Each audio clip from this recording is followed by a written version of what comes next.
सुप्रभात बच्चों, आप सब कैसे हो? आशा है आप सब घर पर ठीक होंगे। आज हम साहित्य सागर में से एक छोटी सी कहानी करेंगे जिसका नाम है अपना अपना भाग्य और जिसके लेखक के रचयिता हैं जितेंद्र कुमार जी। इसमें जो लेखक है वो एक छोटे से लड़के की कहानी के बारे में बताता है कि वो किस तरह गांव से भागकर आया था और यहाँ आकर उसकी अपनी हालत के कारण, गरीबी के कारण मृत्यु हो गई और अंत में उसको बड़े लोग जो अपनी जिम्मेदारी से भागते हैं ये कहकर बोल देते हैं कि इसका तो यही भाग्य था। वहीं पर ये कहानी खत्म हो जाती है। तो ये कहानी कुछ इस तरह से शुरू होती है।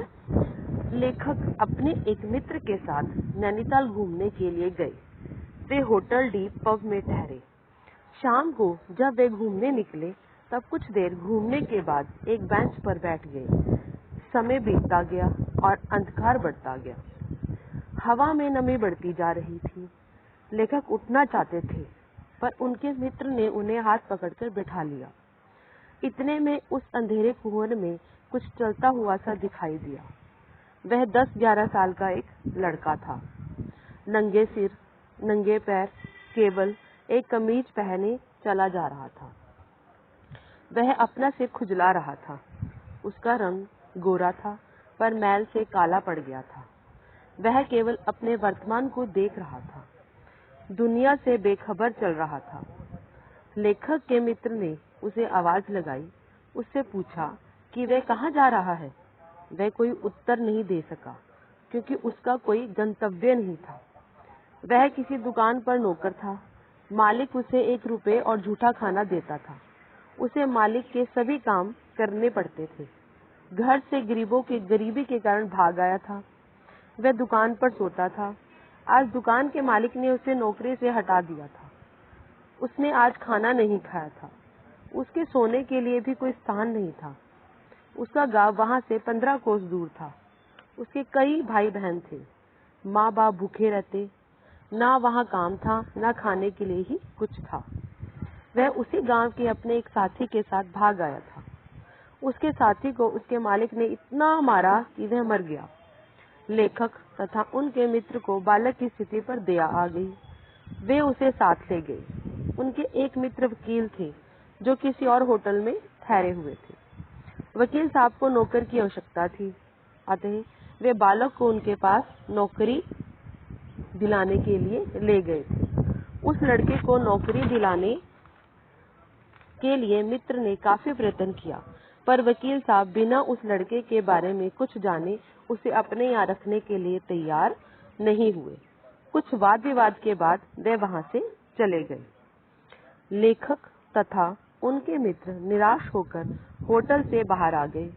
बालक की सहायता करने के लिए लेखक के मित्र ने बहुत प्रयत्न किया पर वह सफल न हो सके। तेज ठंडी हवा चल रही थी। बालक के दांत बज रहे थे। उसके पास एक कमीज के अलावा कोई और कपड़ा ना था। वह वहां से अंधेरे में गुम हो गया और वे दोनों मित्र गर्म बिस्तरों का आनंद लेने होटल डी पब की ओर चल पड़े।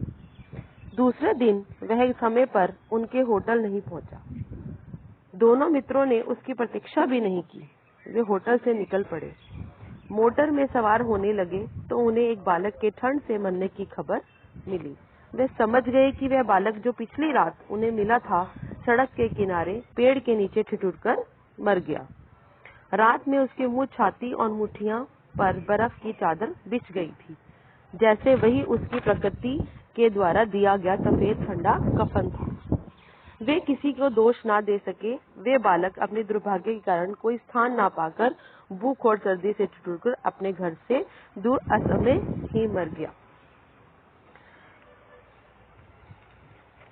कहानी का शीर्षक सार्थक है।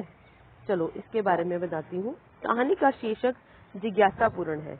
उसे पढ़ते ही पाठक के मन में यह जिज्ञासा उत्पन्न हो जाती है कि लेखक ने किसी भाग्य का उल्लेख किया है।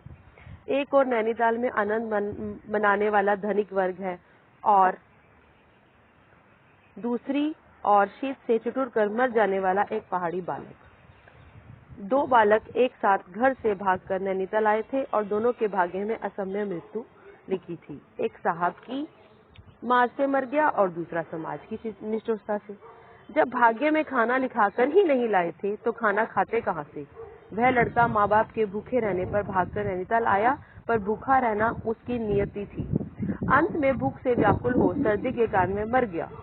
वह उसका अपना ही भाग्य था कि स्वार्थी, लाचार और बेशरम समाज को बालक पर दया नहीं आई, पर प्रकृति ने आते जाते उसे सफेद बर्फ का शीत कफन अवश्य दे दिया। वकील साहब की संपत्ता और बालक की विपन्नता को देखकर मुंह से निकला अपना अपना भाग्य। इस तरह यह शीर्षक उचित बैठता है। अब इस कहानी का उद्देश्य क्या है? जनेंद्र जी ने अपनी कहानियों में सामाजिक और मनोवैज्ञानिक वर्थ को उजागर किया है। अपना अपना भाग्य में भी सामाजिक विषमता का यथार्थ चित्रण हुआ है। इसमें लेखक ने सामाजिक भावना की परख व्यक्ति के दृष्टिकोण से की है। 10 वर्ष का एक बालक भूख से पीड़ित होकर अपने एक साथी के साथ घर से भागकर नैनीताल आता है और वहां भी भूख उसका पीछा नहीं छोड़ती। हर तरह का काम करने पर भी उसे झूठा खाना और 1 रुपये ही मिलता था। इस तरह समाज में गरीब और लाचार बालकों का शोषण दिखाना लेखक का उद्देश्य है। लेखक के साथी की मृत्यु का कारण साहब का मारना था। सामाजिक व्यक्तियों को उभाकर पाठकों के हृदय में दया के भाव जगाना इस कहानी का उद्देश्य है।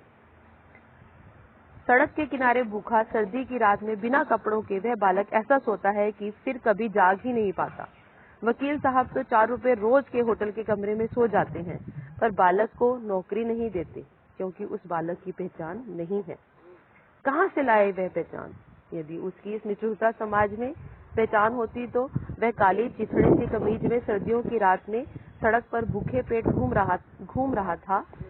रहा होता। समाज के ठेकेदारों को तो गरीबों से 100 ऐब दिखाई देते हैं। गरीबों में 100 ऐब दिखाई देते हैं। वह उन्हें शैतान और चोर उचक्का ही समझते हैं। ये गरीब कहाँ से लाए अपनी पहचान? कैसे विश्वास दिलाए कि अपनी ईमानदारी का? कैसे वास्ता दे अपनी भूख का, जो उन्हें हर व्यक्ति से अपमानित कराती है?